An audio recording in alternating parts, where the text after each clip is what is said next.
Welcome to Talaterra, a podcast about freelance educators working in natural resource fields and environmental education. Who are these educators? What do they do? Join me, and let's find out together. This is your host, Tania Marien.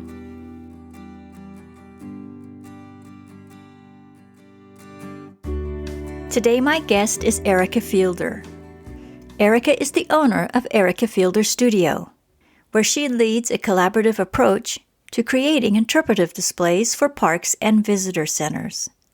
Erica has worked with over 50 creative partners during the studio's 30-year history and has guided the production of almost 1,400 interpretive displays. How did Erica become a designer of interpretive panels? How does she prepare her watercolor illustrations? How does she begin her conversation with prospective clients? Let's find out. When we last met, we were at a conference, and I love speaking with you and learning about the panels that you create and all the work that you do, and you're clearly very enthusiastic and passionate about what you do. Where did that passion come from? I mean, what was your childhood like? Well, my childhood, I think I was born into this work, not even knowing what it was until I reached my 30s. But I was raised in a family that emphasized the sciences and the arts. And so early on, for example, my parents loved geology and took geology classes when my brother and I were very young. And we would tag along on weekend field trips to road cuts to learn about sedimentary layers and volcanic eruptions and all kinds of stuff. So by the time I was 8 or 9, I could talk to a geologist, sort of, and hold my own a little bit. And then we lived kind of on the edge of town. This was in Palo Alto a long time ago, long before Silicon Valley. And we could get into the creek and just walk up the creek a little ways, and we were out in these open cow pastures. And there were vernal pools there, and we would bring home frogs and salamanders and all these creatures, insects and insect larvae, and we were always looking things up in books. And if we didn't know, Stanford University was right there, and my parents actually would take me to, I remember going to an entomologist once with a very strange looking little caterpillar to find out what it was. It was I believe I remember it was a swallowtail, tiger swallowtail. So we had butterfly books. We had my brother and I had butterfly collections. We had geology. We had rock collections. We collected shark's teeth. I mean, we were just into that so much. We fished. We hiked. So I was just sort of groomed for this work. And so when I moved up to the Mendocino coast, there were a couple of really brilliant scientists. One was a biologist, botanist, and the other was an oceanographer. And I just took every class they gave, and geology too, for this area, and just lapped it up. I was so excited. So that really informed me and prepared me for this kind of work. Yeah, well, that's wonderful. And so when you became an adult and were contemplating careers, did you start with this career in mind, or did you take a different path? I took a different path. I started out taking natural science classes, but I also had a bent for art, and my mother had been an artist and was teaching me a lot about art and use of materials, and I sewed a lot, so I was good with my hands. And I drew, and I was in a lot of little art classes for kids, and I actually won a few awards and things like that as I was a small child. So I kept thinking, or people around me kept thinking, oh, you're going to be an artist when you grow up. So that's what I did. I went to art school and eventually got an MFA in visual art. And so that's where my higher degree is, but I also have probably have some other qualify for some other degrees, but I'm not sure what, because I've just taken a lot of science and art classes. So it's a really unique combination, I think, and perfect for the kind of work I do because I combine the natural sciences. I also do extensive history panels. The experience of doing research for my MFA and for science courses really gave me the skills to research history also. And there are always people around who know so much more than I do and can make sure I do things right. I always check. What event or moment put you on the path that you have been on for the past 30 years? Well, that was it was a moment. It was one of those doors that just opens and you're never aware of what you're going to see when you walk through. But I just walked through. A friend of mine had been researching some government grants, and she came across a grant that was for an artist and a scientist. Hello. And to create interpretive displays for the California State Coastal Conservancy. And I thought, wow, that just kind of combines what I do because I haven't yet figured out how to merge the two. I was either hiking and exploring and doing nature stuff or sitting still in nature, drawing and painting in pastels. But I never wanted to do one or the other. I wanted to get them together. And so there it was. And I applied, and it was the last day of applications. They'd had 300 applicants, and they told me on the phone that I got the job. Oh, wow. I said, well, wait a second. You haven't met me yet. Don't you want to meet me? We know who you are. We have some artwork of yours hanging on our walls. I went, oh, my goodness. So that was that. And my first job with them was the dream job. They wanted interpretive displays for the entire coast of California, the Oregon border to the Mexican border, in every park and preserve along the way. And so I took this trip and I figured out how to do it. Nobody told me. I just kind of invented it as I went along. Mm-hmm. And over the years, I've discovered the people that fabricate the right materials. But at the time, it was sort of by the seat of my pants. Yeah, that is wild. It was. That is fantastic. Yeah. And then, so how did you teach yourself about interpretive panels and how to speak with people the way that you speak with them now? Well, I had, in the early 70s, I ran into a man named John Olmsted who became a mentor. He was a biologist, and he was working on protecting the pygmy forest on the Mendocino coast. And he was looking for someone who hadn't the time and someone who could kind of follow along and learn, again, by the seat of my pants, how to lead these certain courses or groups of kids, basically. And we eventually ended up bringing groups of children and their teachers from the Bay Area to Jug Handle Farm and Nature Center on the Mendocino coast near where I live now. And I'd spend a whole week with them and the resident naturalist at Jug Handle and a couple of other instructors and read about stuff at night and teach it in the day. And I had a knack for that. I also was the first woman hired by the city of Berkeley to run Berkeley Day Camp in Tilden Park when I was 24. And I was just totally smitten by the two naturalists, Ron Rousseau and Tim Gordon at Tilden Park were fantastic naturalists. And that's what I wanted to be when I grew up. I just want to be a naturalist like them. I want to teach. And so I ended up being the resident naturalist at Jug Handle a number of years later and led all kinds of walks and did work with John Olmsted, taking busloads of kids from Jug Handle or from the Bay Area all across California to recreate John Muir's walks into the high Sierras, all the way to the crest of the Sierras. And so in a very short time, I had to learn a lot of natural history of those areas, which meant plants and animals and birds and fish and all of that. So yeah.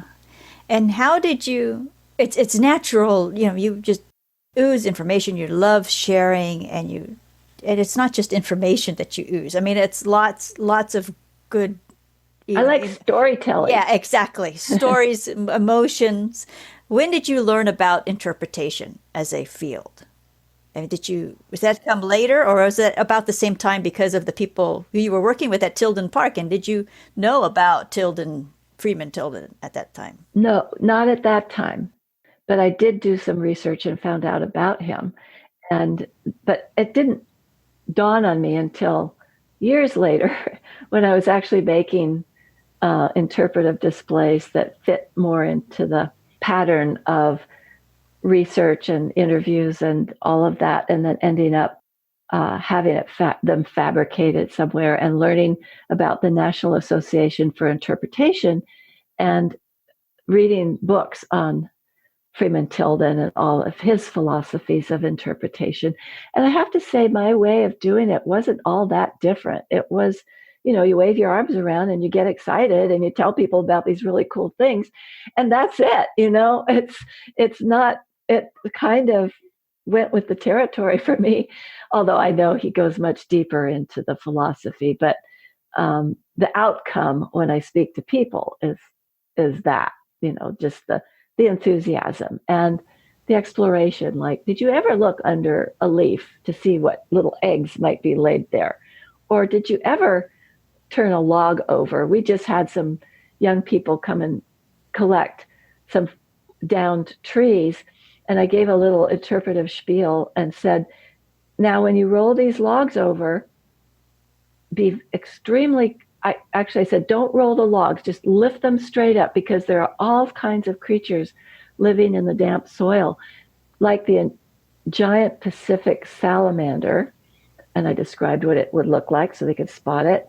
And the slender salamander, I described that. And you might even find some centipedes and lots of other things. Well, I walked away, and the first thing I started hearing were all these squeals and screams of excitement. And I went back, and one of them was holding a giant Pacific salamander, and the other was holding a slender salamander. And they were watching this little centipede scurry around. They had lifted their first log up, and there they all were. And I thought, this is the perfect naturalist dream, that you go out there, and this is what you're going to find, And so that was really exciting. You landed the first, I mean, the perfect, as you said, first job, first. Yes. Yes, so that is fantastic. So how did the second and third and the rest of your work develop? Evolve. Yeah. Well, I kept taking art classes, and this was another door that opened. I was taking an artist residency in Vermont, and someone told me about a new course that Vermont College was going to present in Montpelier, a 2-year course where artists could live at home and then fly there 4 or 5 or 6 times during the 2-semester course. And there would be great teachers, and you could get your MFA in art. And I thought, wow, I'm going to do that. So that was a door. And so I walked into that one too, and I went. I mean, I signed up that day. I just called. It just sounded like, this is perfect. Mm-hmm. I want to be an art, I want to further my art. And so I did. But every day I would go outside and I would find somebody and say, look at this.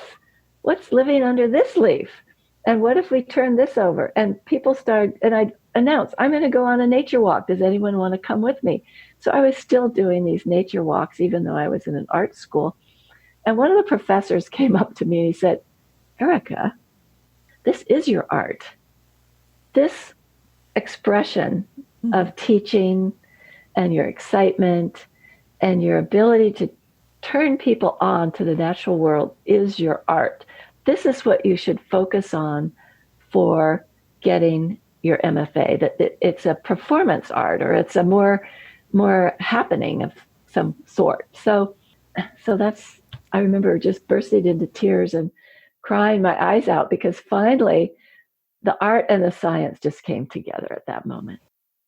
What was your project then? I was making, I did something on salmon, because salmon they're kind of a totem in this area.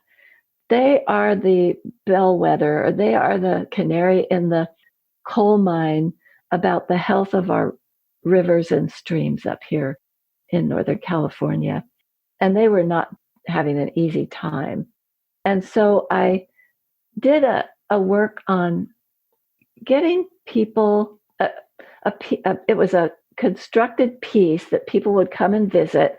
And there were some stations that people would come to, and they could take a self-addressed stamped postcard and take it home with them. And the one question was, where is your watershed and what lives in it? So I had a little display that explained watersheds and that everybody lives in one. And I also had salmon bones. I'd gotten some salmon backs from the grocery store, and I put them in my compost pile. And in a couple of weeks, they were just bones. The flies all kind of came, and the larvae ate everything. They was clean and sweet smelling, lots and lots of bones, big pile of bones. And that was part of the display too. So people would take a bone home and put it in their watershed as kind of a prayer to the salmon, to their watershed, to all the beings that live in their watershed. And people came to the show at the end from all over the world. I mean, that was kind of an international group. And I got these postcards back telling me where they put their bone. And sometimes it was in the drain of their right out on their road by the sidewalk, because that also was part of their watershed. So, and it was a much more elaborate piece than I'm describing. It had a very lovely background with a whole school of salmon swimming through it, made of paper and silver foil, and it was a very artful piece. The stations weren't just stations, they were more integrated into the piece. But in any case, that was my project. Yeah, that sounds lovely. And very good learning experience as well. Very, very personal. Yeah. And most people think watersheds are way up in the mountains, but they're right at our feet. We're on them, we're in them. Mm-hmm. You have had your practice, your studio, for many years, but you also work with other independent creators. Yes. At what stage of your career did you start to partner with so many other people? Well, I think the interpretive project is a partnering project, because I always have to, first of all, somebody will call me and we'll establish a relationship before I start creating interpretive displays for them. Maybe they're an interpreter at a park or on the board of directors of a nonprofit or something like that. And most of them don't know what they're getting into. And so I have to gently ease them into the idea that they're going to need to put in some time into this, that they can't just hand it over to me and expect it to come out exactly how they want it. So there's a lot of back and forth with drafts of both the artwork, the illustrations, the text, lots of edits back and forth till it gets right. So in that, there's a partnership. And then there's a team I have to build.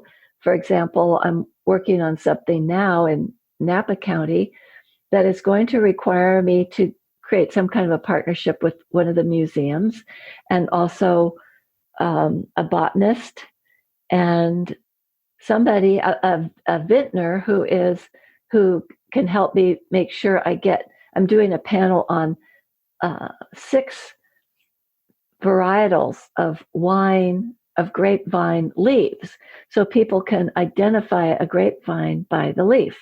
And so I need to get that very precise, because Napa County is full of people who know what grapevines look like, and what I mean, there's so many vineyards and so many places so it has to be really accurate, and but it can be artful too. It's going to be a watercolor.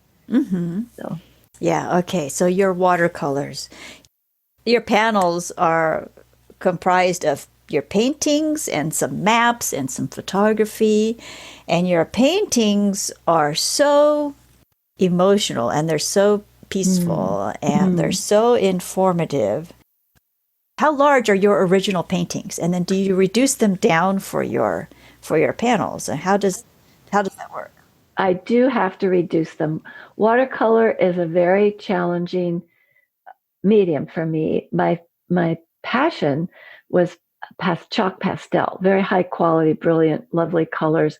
And I was very good. I'm best at putting a pencil or a pastel in my fingers and drawing. Painting is a little more challenging, and watercolors in particular are really challenging. But I had to quit using pastels for health reasons. It's dust and it's toxic material. And I was getting it into my lungs and not doing well with that. So watercolor is the best. And I'm also adding a lot of colored pencil now, which I don't think you've seen yet on my website, but we'll see it soon. The first panels are coming out yesterday. I think they got delivered to my client, although I haven't heard yet. And I think they worked out really well. So I'm working in watercolor. I do work very large because watercolors, it sometimes has a mind of its own, and I can reduce it down then and it looks perfect. And all the little glitches and stuff that I wished hadn't been there can be taken out, or at least subdued and reduced so they're not glaring in my face anymore. Oh, and there's another team that I work with. I'm working with right now through state parks with tribes. So I'm teaming up with tribal members to create interpretive displays. I've been doing that now for about 5 years. And that's been a really interesting process because I'm working with a very different culture and a very different way of governing, a very different way of chain of command. I don't know what a better term is, but within the tribe. And sometimes the politics get in the way. Sometimes several tribes are clumped together on one reservation and there's discord. And so I kind of have to wade through that and find my way at the same time as being very respectful and sometimes feeling like I need to learn a new language to speak differently to tribal people. Mm-hmm. Yes. Okay. So here's one of my questions. It's a perfect segue.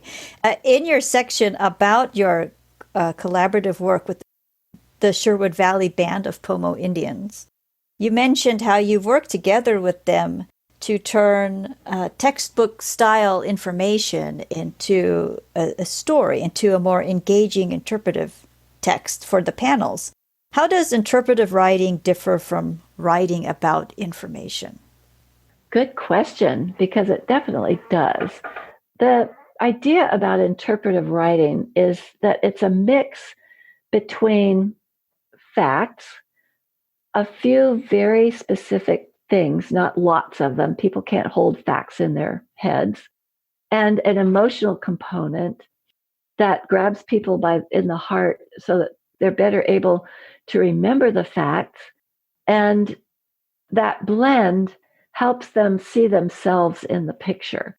My desire is to help the viewer of one of my interpretive panels to really enter into the realm that I'm attempting to interpret and go away with wonderment, some questions. Interpretive displays aren't meant to answer all the questions. They might raise questions and have the public ponder them.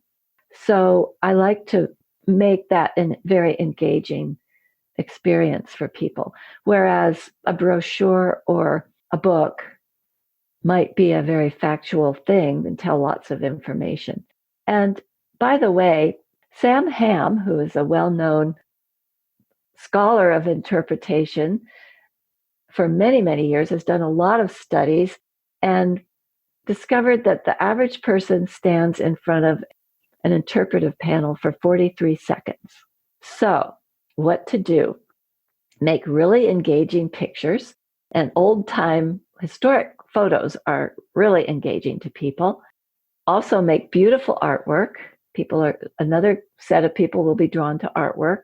Then make a title that is really engaging and makes people turn their heads. Like a panel I'm working on now is called Salmon in the Trees.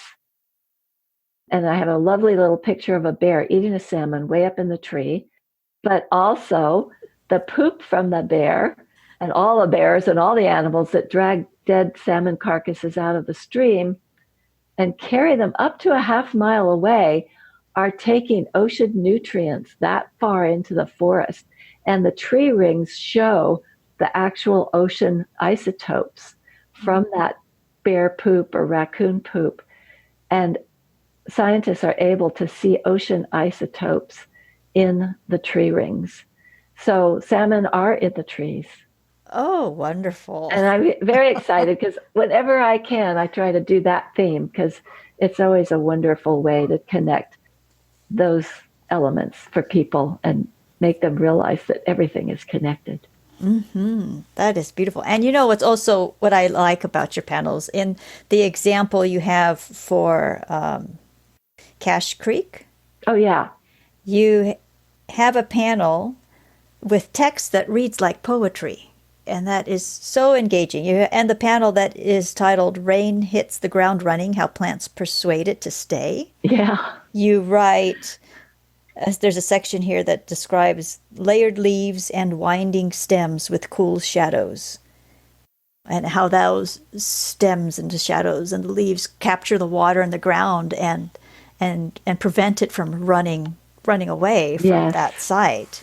I like that. Your text is very engaging. Thank you. Well, I love those poetic words, and they paint strong pictures for me. Mm-hmm. And I'm such a visual person, so that's really important. How much technology do you incorporate into the interpretive experiences that you create? The National Association for Interpretation has Interptech, the conference, which I've been to, which is fantastic. I know. Virtual reality, it's AI. I mean, it's just really wild what you can do these days. And one of the case studies also on your website about fish fins and faces. Oh, yes.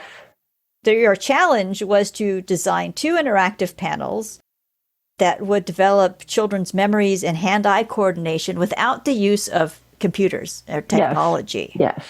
Yeah. And so that made me wonder, how often are you asked to use technology in your displays to incorporate that? Well, not all that often. First of all, many of the parks in my area anyway, but I work all over. I've done work around the U.S. I actually even did a set of panels for American Samoa in the South Pacific. And most of those places didn't have the cell coverage that it would take or the whatever is needed to have panels that had any kind of computer related or connectivity. So I do prefer, maybe I'm old school, to give kids things that they can handle and manipulate beyond the keyboard of a computer. And so I've done that set of panels. And then I am working on a set of interactive trail markers now that have tiles, quarter-inch steel tiles with cutouts of various little elements along the trail that kids could do crayon rubbings with. So that's another way of doing interactivity, and they're the size of a 8.5 by 11 sheet of paper, so the kids can collect them and make a little booklet and then write about what they collected. So I think making those brain connections like that out in nature are really important. Mm-hmm. Oh, and then there was another time when I was asked to do a QR code, and really early on, someone vandalized and scraped off the code. And so that was that. I don't do those anymore. And that was very sad because some high school kids had prepared something that people could go to with their phones. And there was in that place coverage so that you could reach something with your phone. But that didn't work. So yeah. that's the other thing, to do things that have the Yeah. least, try to avoid the vandalism. How has the world of interpretation changed? The interpretive panels and your line of work, how has that changed over 30 years? Has it changed a lot, or is it staying pretty steady, technology aside? Well, I think it's been pretty steady. My first work, interpretive panels, were I took the artwork to somebody who could translate my artwork into 5 or 6 color layers and actually silk screened down the blue, the yellow, the red, the black, and several mid things in between in a very early rudimentary way of printing. And those were printed onto plexiglass. And those were the first panels I did for the Coastal Conservancy. That's the best I could figure out how to do it. And very interestingly, some of those panels are still around after all these years because they were respected for some reason. They weren't vandalized. Many of them had covers over them, but you could just scratch with your fingernail and scrape the paint right off the plexiglass. And that never happened. It was so amazing. So that in my lifetime and how I approached it then changed when I started discovering, I think through NAI, maybe earlier than that, I don't really remember, that there were fabricators out in the world that could do the job really well. And I didn't have to worry about getting this artwork affixed to the plexiglass. I could just send the files off. Yeah. Oh, and my first efforts this was really early on with computers. So, and I didn't have Photoshop. It wasn't early on with computers, but it was early on for me. And I didn't have the Photoshop and Illustrator and InDesign skills that I do now, that I use for layering things and putting it all together. And so it was much more hands-on. However, now it's just very streamlined, and it's been pretty steady state for, I'd say, the last 20 years. Yeah, yeah. You mentioned that some of your original panels from your very first project are still in place. How often do you redo panels for a site? Or do they get a refresh, or when you are asked to come back to a site, is it a completely new set of panels, or how does that work? Well, I use a fabricator two fabricators that have 10-year warranties that are exceptional in that if your panel is faded or delaminating within that 10 years, even up to closer to 10 years, they will replace them at no cost and they will ship them for free. Not every fabricator does that. Most of them will, as far as I can have learned from from my clients who have complained about other fabricators, that they have to pay for some of that work. I keep the files and I have them since the beginning, and so people can come back to me. But usually what happens after 10 years, actually with a 10-year warranty, these panels should be fine for 15 years or even more. The thing about the early panels that I did is they had lead in the paint, and lead is a fantastic enhancer, and that adding lead makes those colors vibrant and they don't fade. So the new technology had to figure out when lead was taken out of paint, how to print without lead and how to create those files that would last at least 10 years, no matter what the weather conditions, bright sun, freezing cold, below zero temperatures, rain and shine, ocean.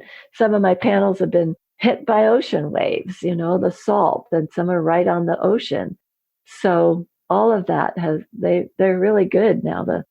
The people who make these are really, really know their stuff, and they've figured out the chemistry. Mm-hmm.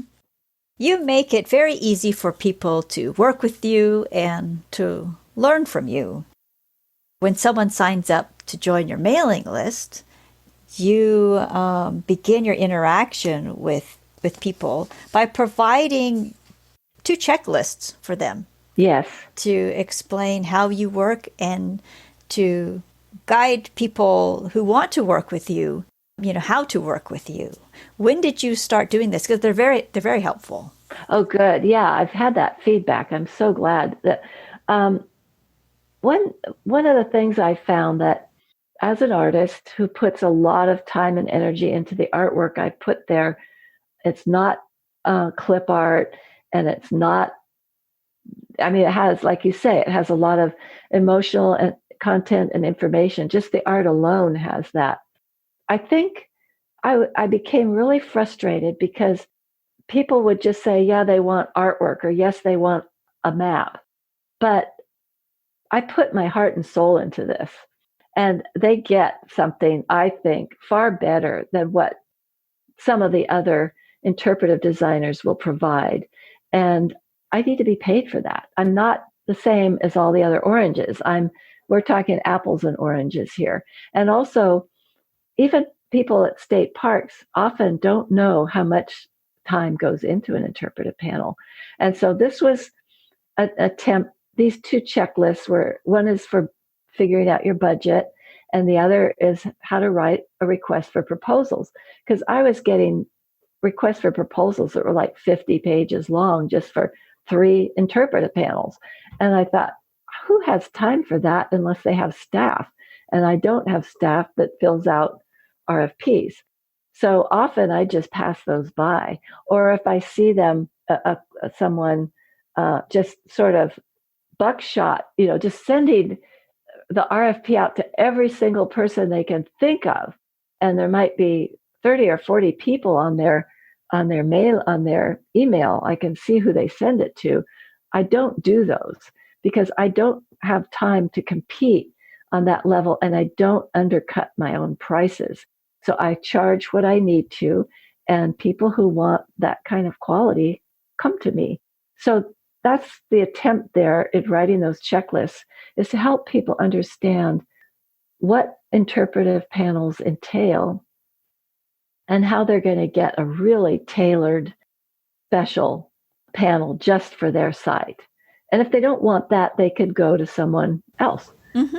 But that's Yeah. my aim there. Yeah. Yeah. No, it's a beautiful way of starting a conversation and of really teaching people how to treat you, right?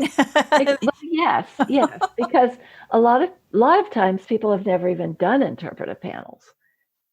So I also collaborate with a wonderful woman down in LA named Mariah Cornell. She's a writer. She's done pieces for National Geographic, and she's a really astute thinker. She does really deep in journalism.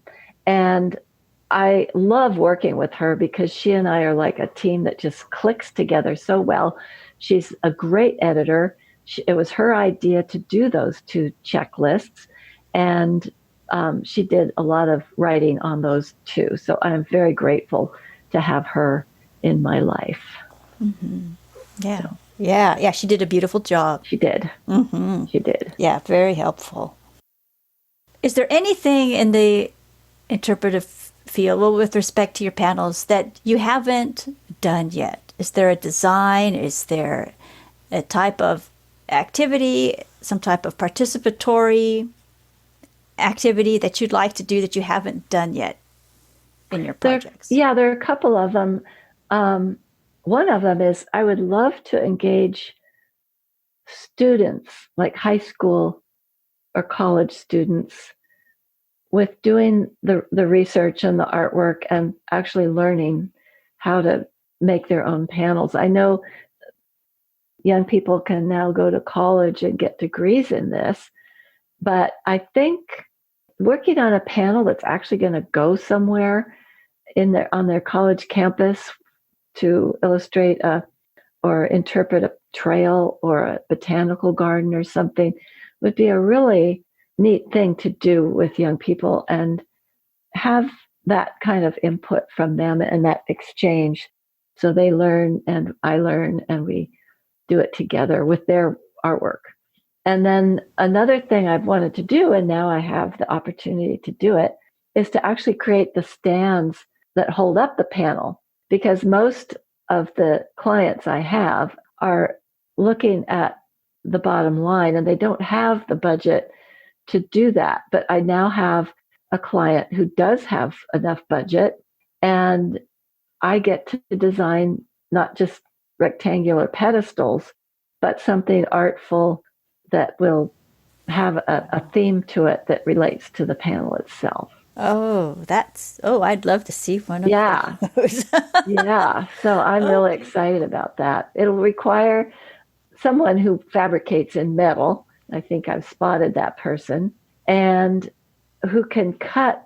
There are now laser and water jet cutters that cut through steel.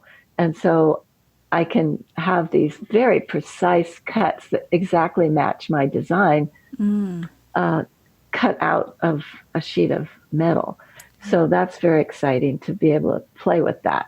Yeah. Oh, that's fantastic. Yeah. What's next for you? Well, let's see.